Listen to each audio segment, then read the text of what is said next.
mijo.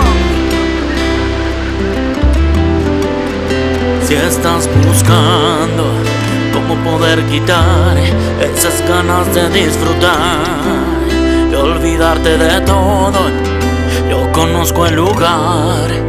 Vamos con la familia o con los amigos al mejor lugar para disfrutar de una buena bebida con la mejor comida, carnes y mariscos, todo en un solo lugar. Yo quiero camarones, yo quiero pulpo al ajo, yo quiero unas gardachas, ay, pero yo quiero lomito. Cevichito, yo lo acompaño con su limoncito, con sus tamalitos quedará bien rico y con su chilito quedará exquisito. Cevichito, solo aquí puedes comer bien rico. Hay gran variedad de buenos mariscos. Ven con tu familia o con tus amigos. Cevichito, cevichito, cevichito, vende pa' acá, cevichito.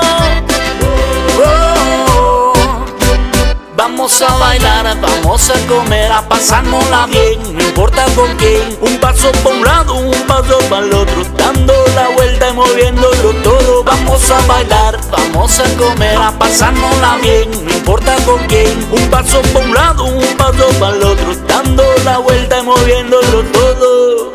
Cevichito, cevichito, cevichito, vende pa' acá, cevichito.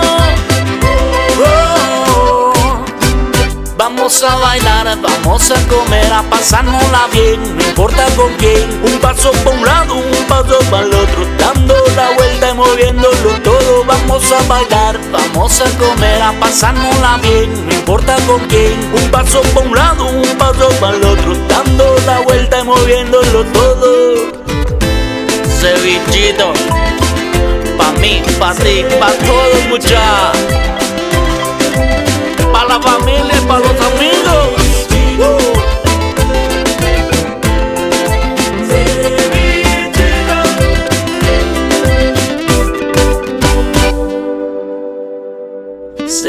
Cevichito, de Escuintla para el mundo. ¡Salud!